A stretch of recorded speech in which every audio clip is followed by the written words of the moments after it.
आपने आज भी पुनिया जी के साथ पोस्टर ऊपर देखा। आप जब बीजेपी से हटते हैं तो बीजेपी को और भी ज्यादा उपेंद्र रावत वोटों से जीतते हैं। चलो चुनाव बार बार क्यों हार जाते हैं, वजह क्या रहेगी? नहीं, संतुष्ट नहीं किए। संतुष्ट तो है ही है भाई, उनके कामों से मैं संतुष्ट हूँ। काम आज जी आपकी तरफ की सड़क नहीं बना पाए, अभी भी अगर हार आप ले नहीं, 6 चुनाव हार चुके हैं और 7वां चुनाव फिर हारने के नंबर में है। आज रानी जी पर तो सदस्य उनके आरोप लगाते थे, जिला पंचायत के अध्यक्ष। देखो 10 साल में भाजपा का हमको काम नहीं दिखा, लेकिन पुनिया जी के एक पुल के बारे में बड़ी चर्चा हो रही है। जांच रिपोर्ट काहे ने है? नहीं, जांच रिपोर्ट सरकार आपकी है दोनों जगह। अभी उनके पिताजी की तबीयत बीच में खराब हो गई थी, हमको तो कोई फोटो नहीं दिखी कि कोई उनके पिताजी से मिलने गया। मेरा जो है 24 साल का राजनीतिक जीवन है। अब 24 साल के राजनीतिक करियर में बीच में वगैरह सपा में भी जाते हैं, कांग्रेस में भी जाते हैं और बीजेपी में इनकी घर वापसी भी हो जाती है। अब हम इनसे पूछेंगे आखिरकार ऐसी कौन सी बीजेपी की नीतियों से आप प्रभावित थे जो बकायदा आपको फिर से बीजेपी में आना पड़ा। तो कहें कि देखो भैया, कांग्रेस तो चुनाव जीती है ना, गठबंधन चुनाव हार रही है। कई सारे सवाल हमने इनसे पूछे कि 10 साल में बीजेपी ने कौन कौन सा विकास किया। और ये स्वर्गीय बेनी बाबूजी के काफी खास और करीबी माने जाते हैं। पटेल समाज में भैया इनकी अच्छी खासी छवि है और बड़े नेता कहे जाते हैं। तरीक सुनो भैया, सत्य प्रकाश वर्मा जी से बढ़िया हमारी बातचीत होती है। हम नई तरीके से इंटरव्यू लिए हैं, ऐसा इंटरव्यू देखे ना हो। तनिक सुनो भैया। देखिए भैया, लोकसभा का चुनाव शुरू हो गया है और हम इस समय बाराबंकी जिले में सत्यप्रकाश वर्मा जी के आवास पर हैं। लोकसभा का चुनाव शुरू होगा तो हमने कहा इंटरव्यू की शुरुआत की जाए। तो हमने कहा ये पहला इंटरव्यू इन्हीं के साथ करते हैं, थोड़ा अलग अंदाज में। और आजकल ब्लॉगिंग वाला टाइम भी चला तो उसी तरह कर रहे हैं। सत्यप्रकाश जी, पहले तो आपका स्वागत है। जी जी। भैया क्या कहेंगे आप, चुनाव शुरू हो गया है, जी, किसका समर्थन कर रहे हैं? और आप तो बिल्कुल बीजेपी में शामिल भी हो गए, पट्टा वट्टा पहन के पूरा एकदम तैयार दिखाई दे रहे, क्या कहेंगे? देखो बीजेपी में मैं उस दिन जो है 29 तारीख को प्रदेश में उप मुख्यमंत्री ब्रजेश पाठक जी ने और क्षेत्रीय अध्यक्ष जी ने मुझे ज्वाइन कराया है पार्टी। और बीजेपी में मैं इसलिए गया हूँ, आज को देश को ज़रूरत है बीजेपी पार्टी की। आज जो देश का माहौल है, जो एक तरह से बहुत शांति वातावरण में हमारा देश जो है चल रहा है। जो योजनाएं हैं केंद्र सरकार की या राज्य सरकार की, वो जनता तक सीधे पहुंच रही हैं। यही वो जो है किसान सम्मान निधि के माध्यम से सीधे जो है वो किसानों तक जो है वो पहुंच रहा है। खाद्यान्न मामले में भी जो योगी जी, मोदी जी की सरकार है, वो सीधे जनता, गरीब जनता तक जो भी योजनाएं हैं, कहीं कोई करप्शन नहीं है। पहले सरकारें हुआ करती थी तो उसमें बड़े करप्शन, बड़े आधार पर करप्शन होता है, कई कोटेदार जो है नहीं बांटता था। लेकिन आज सीधे बटन दबा, सीधे जो है जो भी योजनाएं हैं वो जनता तक पहुंच तो रही है। भाजपा की नीतियों से आप काफी ज्यादा जी जी प्रभावित जी, थे, तो इसलिए आपने वापस से बिल्कुल बीजेपी ज्वाइन कर लिया। बिल्कुल। आप प्रियंका सिंह रावत जी के साथ भी रहे थे, सुनने में आया था, अभी बातचीत हो रही थी बन के। नहीं, प्रियंका रावत जी के साथ मैं यही कारण रहा कि मैं जो है पहले माननीय आदरणीय जो हमारे गुरु बाबूजी के साथ रहता था। इसके बाद 2009 वाले जो भी कांग्रेस की जो चर्चा की, 2009 में जो है बाबूजी की कांग्रेस में चले गए, तो मैं उनके साथ जब रहता था तो कांग्रेस में उनके साथ चले गए। 2009 में मैंने फिर मदद किया और जो है पुनिया जी एमपी बने। लेकिन जिस व्यक्ति ने हमारे गुरु जी का भी अनादर किया, ऐसे शब्दों का मैं प्रयोग नहीं करूंगा जो शब्द उन्होंने कहे थे, लेकिन जो शब्द का प्रयोग उन्होंने किया, हर कड़ी पर बाबूजी को रोकने का काम किया। बाबूजी ने अच्छा, कभी तो आपके बाबूजी की बात करें, वो तो सपा में चले गए, आपको भी जाना चाहिए था नहीं, सपा में। इसलिए देखो समाजवादी पार्टी के कुछ काम थे जो हमारे पसंद नहीं आए। समाजवादी पार्टी में गुंडाई चरम पर थी। 2007 में एक घटना राम भूलन हत्याकांड हुआ था वहां वहां बहराइच में, और उसमें एक माननीय मंत्री का हाथ आया था, पाया गया था, वकास शाह, नाम सुना होगा आपने। वो घटना के बाद बाबूजी ने ही समाजवादी पार्टी छोड़ दी थी। बाबूजी के साथ हम भी समाजवादी पार्टी को छोड़ दिए। इसके बाद बाबूजी का कारण रहा कि जो है बीच में भाई चले गए। मेरी भी बात हुई तो मैंने कहा बाबूजी देखो, मैं आप भले जाइए लेकिन मैं समाजवादी पार्टी के कार्यों से संतुष्ट नहीं हूँ। इसमें गुंडाई के अलावा कुछ नहीं, मैं पास साख व्यक्ति हूँ, इनके साथ मैं नहीं जा सकता हूँ। तो बीच में 13 में बाबूजी, उस समय जो माहौल था, समाजवादी पार्टी की सरकार चल रही थी, 3-3 मंत्री थे। हमारे बाबूजी भी जो उसमें उस समय इस्पात मंत्री थे, पुनिया जी आयोग के चेयरमैन थे। तो मैंने 2013 में बीजेपी में एक लौह संग्रह का कार्यक्रम आया था, जो सरदार पटेल जी की दुनिया के अंदर सबसे बड़ी स्टैच्यू बनी है, गुजरात में मूर्ति बनी है। मेरे समाज के अगुवा हुआ करते थे, एक पूरे देश के अगुवा हुआ थे सरदार पटेल जी को अगर किसी ने सम्मान किया है तो बीजेपी ने दुनिया के अंदर सबसे बड़ी जो है उनकी प्रतिमा बना करके हमारा लोगों को सम्मान, उससे से मैं जुड़ा। फिर उस बीच में प्रियंका रावत जी का चुनाव आ गया, मैं लव संग्रह के माध्यम से बीजेपी में चला गया। वो चुनाव बड़ा मेरे जीवन का सबसे कठिन दौर था, इसलिए कि गुरुजी भी मेरे अगेंस्ट उस समय जो है खड़े थे, वो भाई कांग्रेस में मंत्री थे। पर मोदी जी की लहर तो चल रही थी ना नहीं, तब। लहर थी, लेकिन लहर देखो कार्यकर्ताओं से बनती है। उस समय मैं अकेला व्यक्ति, मैं कुछ बीजेपी के लोगों के साथ निकला और हर इतना वोटों, पहली रिकॉर्ड वोटों से प्रियंका रावत जी चुनाव जीती। 4,52,000 वोट मुझे मिला, और जो कि आयोग के चेयरमैन थे पुनिया जी, इनको 2.5 लाख वोट में तो से आप जब ये बताइए, जब उपेंद्र रावत चुनाव लड़े थे तब आप बीजेपी में थे? मैं उस समय फिर 2000 जो है बीजेपी में कुछ कारणवश 2017 वाली एक घटना होती है जिसमें राकेश वर्मा का टिकट जो है, देखो अगर जैसे राकेश वर्मा का टिकट जब नहीं मिला तो मैं उस समय एक संगठन के माध्यम से अपनी राजनीतिक छवि बना रहा था। लेकिन फिर मैं जो है 2017 ने 19 में उपचुनाव होता नहीं है। नहीं, तो अब जब 19 में आप थे, 19 में आप कहाँ थे? बीजेपी में 19 में थे या बीजेपी नहीं, बीजेपी में 17 में थोड़ा कुछ कारणवश मुझे जो है पार्टी। तो आप जब बीजेपी से हटते हैं तो जी। बीजेपी को और भी ज्यादा उपेंद्र रावत वोटों से जीतते हैं, प्रियंका सिंह रावत से ज्यादा वोट मिले थे मैं उपेंद्र सक्रिय नहीं रावत। हुआ, मैं सक्रिय किसी पार्टी में नहीं गया उस हाँ। मेरे दौर में, मैं किसी पार्टी में नहीं गया। 19 में जब चुनाव आता है तो 19 में थोड़ा जो है पुनिया जी दोबारा लिंक में आते हैं और कहते हैं सत्यप्रकाश जी, जो उपचुनाव होता है तो तनुज पुनिया जी के जो है देख रेख में मैं सिद्धौर ब्लॉक का प्रभारी बनता हूँ, मेरे देख रेख में चुनाव होता है। भले हम चुनाव नहीं जीत पाए, लेकिन तनुज पुनिया जी 44,000 वोट पा करके लड़ाई में जाकर के खड़े हो गए, जिनका कद 10,000 20,000 वोट पाने का नहीं था। नहीं, तो आप इतना बढ़िया जब लेकर के आए, उनको जिताने का प्रयास किए, अच्छा खासा वोट भी मिला तनुज को, तो तनुज को छोड़ने या फिर वगैरह कांग्रेस से अलग होने की वजह क्या थी? वजह ये थी कि उसमें कार्यकर्ता जो बहुत कड़ी मेहनत करता है, उसका वैल्यू जो है कभी पुनिया जी न कर पाए हैं। जब बेनी बाबू जो ने 2009 में एमपी बनाया, उनकी कदर नहीं कर पाए। इसके बाद मैंने सोचा कि चलिए ठीक, मैं जो जैसे उपचुनाव लड़ाता हूँ, इसके बाद फिर मेरा कोई मतलब नहीं रहता। वहां मैं जा करके जैसे चुनाव हारता हूँ, देखो चंगू मंगू उनके हैं जो लगे रहते हैं उनको कान भरने में। इसके बाद मैंने जा करके इस्तीफा दे दिया। मैंने कहा कि जो है हम इसमें साथ में नहीं रहेंगे। फिर एमएलसी का चुनाव रहा हो, फिर इधर जो 22 वाला भी चुनाव लगभग मैं। नहीं, तो अच्छा ये बताइए, तनुज चुनाव बार बार क्यों हार जाते हैं, वजह क्या रहती है? देखो तनु कोई ये गड़बड़ी लगातार ऐसी? लगातार चुनाव हारेंगे, इसलिए जिस व्यक्ति जिनको हमारे गुरु जी कहो, बेनी बाबू बाराबंकी जनपद चाहे जिस भी पार्टी का नेता हो उनका सम्मान करता है, इसलिए बाराबंकी के हर विकास की कण कण में बेनी बाबू की यादगार जुड़ी है। हर एक बड़ा नहीं, आप बाबूजी की बात कर रहे हैं, लेकिन ऐसा नहीं कि पुनिया जी ने विकास नहीं किया, उन्होंने भी तो विकास किया। देखो जब एमपी हैं सरकार में हैं तो जो विकास है, लेकिन बाबूजी ने इस नहीं, तो आप बाराबंकी। बाबूजी की तारीफ करते तो फिर सपा में चले गए, आप भी नहीं, सपा में चले हम जाते। नहीं जाएंगे, इसलिए कोई गुरु हो सकता है क्या जो है तो वहां। आप बाबूजी का नाम लेकर के बीजेपी से वोट मांगेंगे? नहीं, बीजेपी में बाबूजी नहीं, देखो बीजेपी के लिए हमारा समुदाय जब देखा कि हमारे गुरु हमारे नेता का सम्मान नहीं हो रहा, तो बीजेपी में 2014 में 80% कुर्मी एक तरफा बीजेपी में चला गया। उसका जो है मैं अपने समाज को बहुत सम्मान देता हूँ। वो फिर रानी जी के साथ 80% कुर्मी जो है जा नहीं, रहा है। तो 10 साल में भाजपा ने ऐसा कौन सा विकास कर दिया जो आप बहुत प्रभावित हो गए, बीजेपी में वापस आ गए? पर बात यही है कि जो आज का जनमानस है गुंडाई से मुक्त है।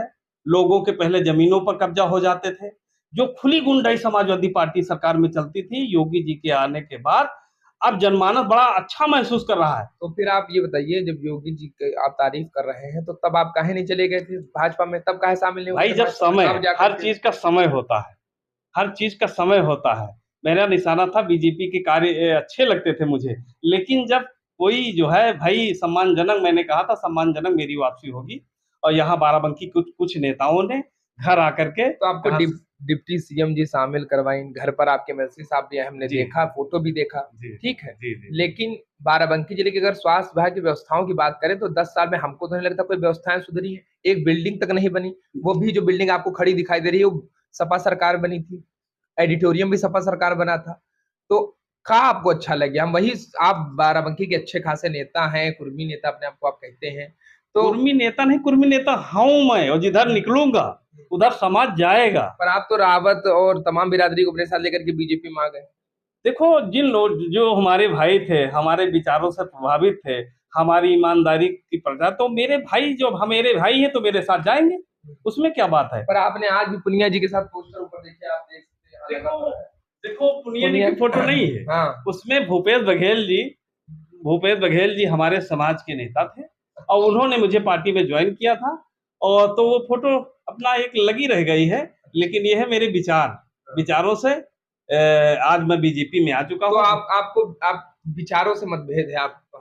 नहीं, विचारों से नहीं, नहीं। आपको कांग्रेस इसीलिए हजम नहीं आई, सपा इसलिए हजम नहीं आई कि आपका हूँ आपको संतुष्टि नहीं मिली, आपके नहीं, कुछ ना कुछ मतभेद रहे। संतुष्टि नहीं, वो लोग अपने घर का देखो, अखिलेश यादव जी की बात कर रहे हो और बड़ा बीजेपी ने याद आपको संतुष्ट कर दिया? नहीं, संतुष्ट नहीं किया, संतुष्ट तो है ही है भाई, उनके कामों से मैं संतुष्ट हूँ। काम क्या? बाराबंकी जिले के प्रभारी मंत्री पीडब्ल्यूडी के जितिन प्रसाद जी आपकी तरफ की सड़क नहीं बना पाए, अभी भी अगर आपके घर आपकी की तरफ तरफ आइए। रोडें सब बन गई हैं, आप हाँ। जाइए मेरे गांव में चले जाइए, ग्रामनगर अरे घोकरिया तो पर हम आपके सारी घर रोड बिल्कुल शहर की बन बात गई। ही कर लेते तो यहाँ कबाड़ जैसी सड़क आपको नहीं, दिख शहर जाएगी। में देखो नाला बनना है, नाला बनना है बिल्कुल, 20 साल के जो काम पड़े थे वो सब बन रहे हैं, धीरे धीरे सब हो जाएंगे। धीरे धीरे काम हाँ, हो। सब हो जाएगा। खाली पड़ी बिल्डिंगों को नहीं भर पाती है भाजपा। अरे बाप तो भर रही है, पहले देखो बिल्डिंग बन गई थी, लेकिन अस्पताल कोई जाना उचित नहीं समझता हुआ, डॉक्टर ही नहीं बैठा रहा है। आज जो योगी जी की तो सरकार सारे आपका ये कहना है कि भाजपा सरकार मरीजों की संख्या बढ़ गई? नहीं, मरीजों की संख्या नहीं, जब उसमें लोगों को विश्वास बढ़ा कि नहीं अस्पताल में अच्छा इलाज हो रहा है तो लोग वहां जा रहे हैं। आज देखो सब समय से अधिकारी आपको मिलेंगे, सारे अधिकारी जो है समय से चले जाएंगे, और सब चाहे वो स्कूल के जो है कर्मचारी हो, चाहे वो अस्पताल के कर्मचारी, जो वहां लोग बैठेंगे तो उनको विश्वास बढ़ेगा, तो अस्पताल जाएंगे तो भीड़ होगी, अब भीड़ होगी, धीरे धीरे बिल्डिंगें बढ़ जाएंगी। अब आप प्राइवेट अस्पताल जो है कि बजाय सरकारी अस्पतालों में लोग जाने लगे हैं, लूट कम पड़ी है, इसको मानिए आप। संख्या भी बढ़ी है कुछ? नहीं, संख्या बढ़ी भाई, देखो जब आबादी बढ़ रही है, और ये जब एक तरह से जो है देख रहे हो, पहले कोई बीमार नहीं होता था, अब तो हर आदमी बीमार रहता है।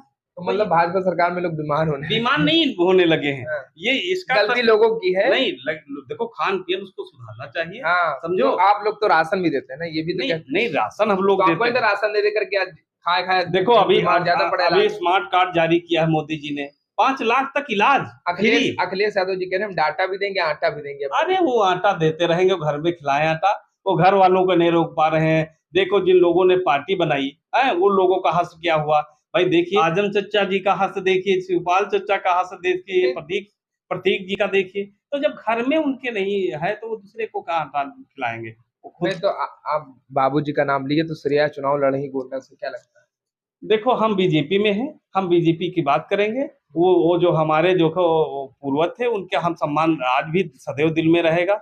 हम वो नेता नहीं है कि जिसके जो है छत छाया में रहो तो कि उसका अपमान करो, उनके शब्दों का प्रयोग करो। ये पुनिया जी को ने सिखा है कि एमपी 9 में बनाया ताकि जो शब्दों का प्रयोग किया, ये ऐसे नेता के लिए शब्दों का प्रयोग नहीं करना चाहिए था। इसी की भरपाई इनको बार बार इनको भागना पड़ेगा बाराबंकी से, बाराबंकी में रुकने वाले नहीं। 6 चुनाव हार चुके हैं और 7वां चुनाव फिर हारने के नंबर में है, और ये समझ लो बाहरियों को बाराबंकी हजम करने वाली नहीं, बाहरियों को भाग जाना चाहिए बाराबंकी छोड़ नहीं तो बीजेपी में जो आते हैं वो सब कहीं एक रहती है, बाहर के नहीं तो रानी जी प्रत्याशी हमारी यही की बहू है, यही की बेटी है, यही का घर है, सब हम तो राजरानी जी पर तो सदस्य उनके आरोप लगाते थे, जिला पंचायत के अध्यक्ष। देखो वो जो है आरोप लगाना प्ररोप लगाना, ये जो है ये जब 57 सदस्यों की एक कमेटी है तो उसमें 2-4 विपक्ष में तो बोलेंगे मुझे ये नहीं मिल रहा, तो विपक्ष का काम है हल्ला मचाना बचा है। अब वो लड़ाई वड़ाई में तो कहीं है नहीं, तो हल्ला मचा रहे हैं, मचाने दो हल्ला, समझो हल्ला मचाने वाले बच्चे हैं, हल्ला मचाएंगे। नहीं तो राजरानी का पूरा समर्थन कर रहे हैं आप? बिल्कुल, रानी जी चुनाव जीत रहे हैं, समर्थन नहीं, बाकी बच्चा जीवन का जो समय है